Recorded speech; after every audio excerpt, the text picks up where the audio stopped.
Merci, Christine.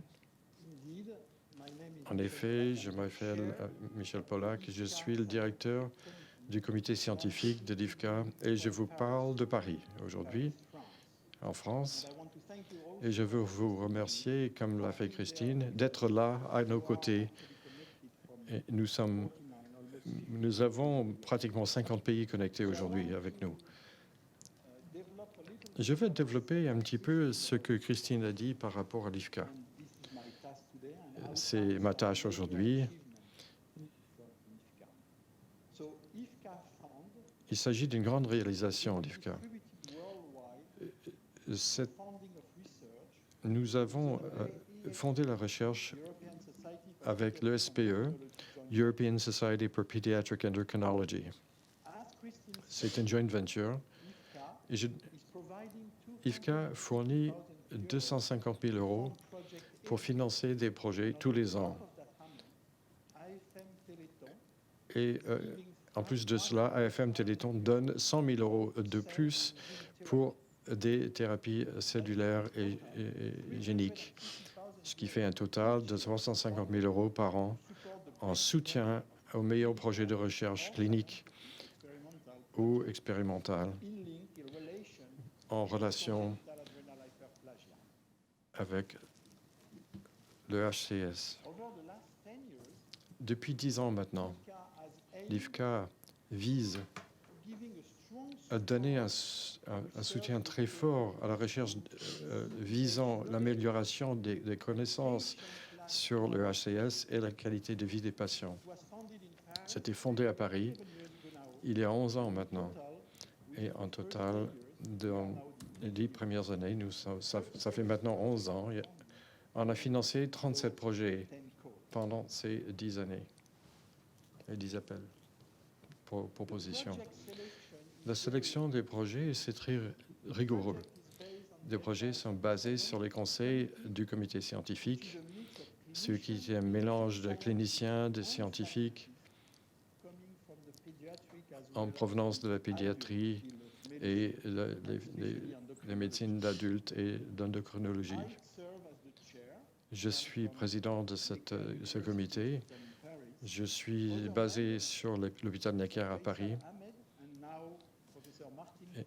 Et maintenant, nous avons le professeur Martin Kloos, qui est représentant de l'ESPE, European Society for Pediatric Endocrinology, Dr Pierre Val, qui est chercheur en génétique et endocrinologie à Aubière, France.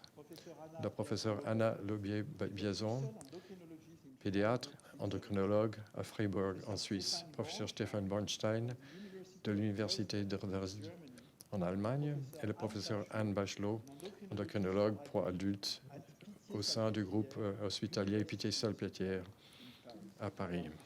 Et je veux remercier tout d'abord mes collègues d'être présents, d'être dans ce comité et pour appliquer cette approche rigoureuse de sélection des meilleurs projets.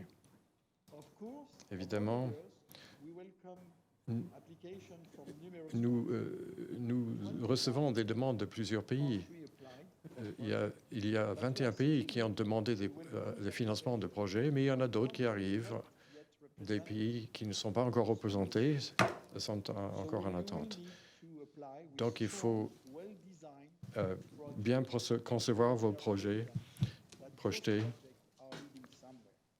pour que cela mène quelque part. Qu'est-ce qu'on a financé déjà à l'IFCA? On a eu plusieurs sujets de recherche.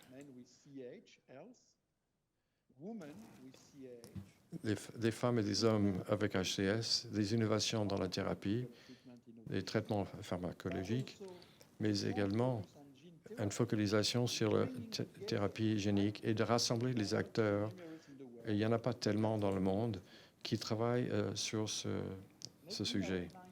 Je vais passer en revue certains des projets majeurs qu'on a déjà été financés et des résultats importants qu'on a pu obtenir.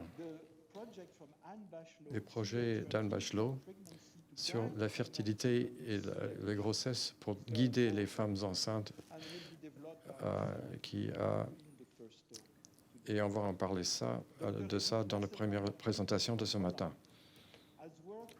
Dr. Heidi Klassen aux Pays-Bas a travaillé sur des inclusions surrénaliennes intratesticulaires et leur gestion pour améliorer la compréhension et améliorer la fertilité par rapport aux mâles qui sont affectés par ce trouble.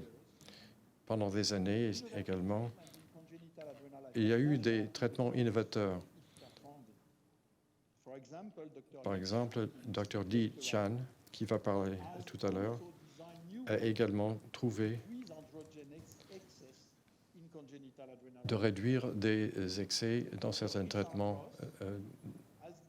Le Richard Ross a conçu une nouvelle manière de remplacer les glucocorticoïdes dans le HCS, y compris des traitements d'urgence intranasale, mais on ne va pas en parler aujourd'hui.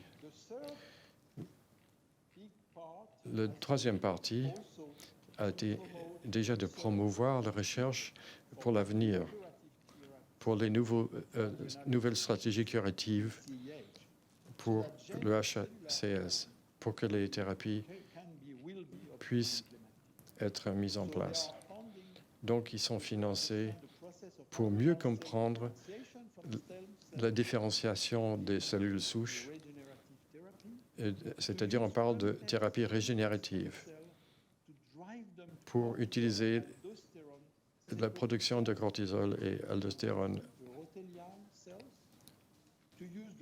pour utiliser les bons vecteurs, pour aller aux cliniques avec la thérapie génique.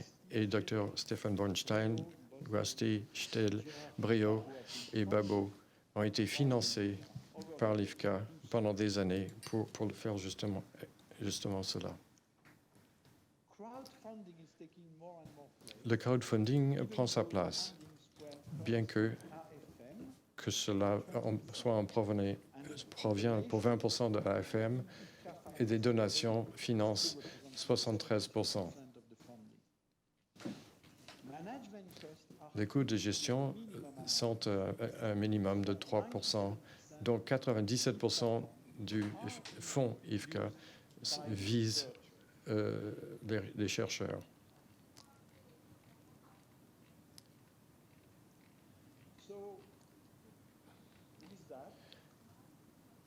Sur ce, j'aimerais vous demander de continuer de soumettre vos projets à l'IFCA, comme c'est indiqué ici, avec une lettre d'intention au début de l'année en général, et ensuite, pour les projets, des procédures de sélection basées sur une audition qui a lieu au mois de juin, pour sélectionner les projets qui seront en effet financés